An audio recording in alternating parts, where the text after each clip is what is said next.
consider the independent route before you went to said, New York is where I'm going, or did you decide to go independent and? No, I always knew I was shooting for back then when I was planning this, majors was still important. So I had always mapped it out that I want to go the major route. But like I said, I seen how my mentors did it on the independent, and it was just too much. So I figured I'd just go the other way. Okay, and basically, what broke you when you got into New York? Like, you came up here, you said a beat machine. Like, explain that trip. How did you tell your mother you was coming to New York? Your parents, like, you know what? I'm out of here. I'm about to make this happen. Yeah. For the City of God. I came. I had took a trip to New York. First time I came, I was in the ninth grade, and I think I came one more time in the 10th grade. Was that a school trip or something? Nah, first time was like a school trip. We came up here. We went to like a Broadway play. We went like seeing like Statue of Liberty or whatever. And the second one was just a little personal trip. It was me, my best friend, and my mother. And we staying like right in the heart of Times Square, whatever it is, with one of her friends. And that's just when I fell in love with the city. Like, oh man, like, all you see is Times Square and all these people like, oh, this is where I want to be. So I had all these fantasies of what the city was like. So that was, my mom knew from then that I kind of wanted it, like New York was kind of like on my agenda, but it never really got real until my senior year. My whole life I was supposed to go to like UNC, Carolina, like that's just where I was headed. And yeah, no, I don't, can't co-sign. But,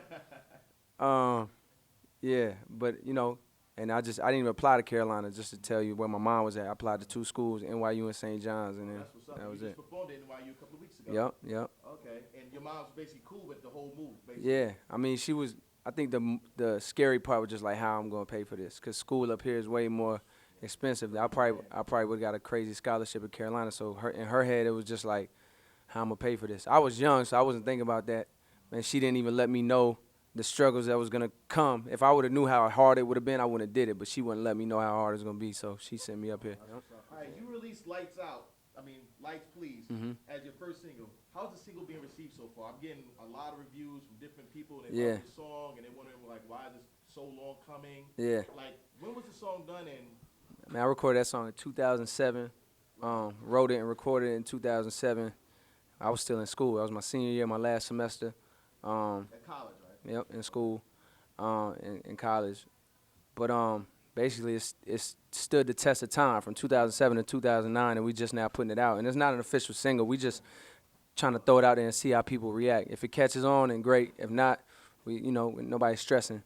But I love the song, man. It's always been one of my favorites. It was just what the song's about is exactly what I was going through. I was like on some real deep shit basically in my head, and I couldn't really find nobody to connect with, like, yeah. Who was the producer for that record? No, that's me. I did that Okay, beat. right. Yeah. That's dope, because that's one thing they always say, that you brought your own production with you when Yep. you came to the Rock Studios to get to hand over the Oh yeah. I was trying to pass out beats to all these people, man. All these A&Rs. I was trying to get them. Okay. Did you already feel the effect of being on the Blueprint 3 album? Like, right now, everybody knows you're on that record. They're like, yo, like, J. Cole's on the Blueprint 3. And Yeah. like, have you felt that, like, have the fans come to you and start embracing you for this already? Definitely. You can, it's definitely picked up. Like, before that album, people were still coming up to me a little bit. The internet will make you think like you famous when you're really not, because people see your picture or whatever on the blogs. But a few people was coming up to me like before that, but now it's like, a heavier rate since I've been on the How do album. you stay humble through all this? Because this is just the start.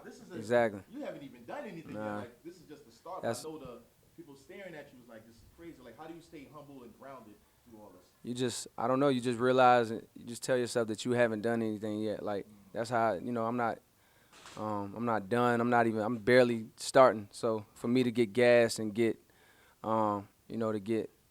start feeling myself off an album feature, like, it's been a million people with album features that's not around today. So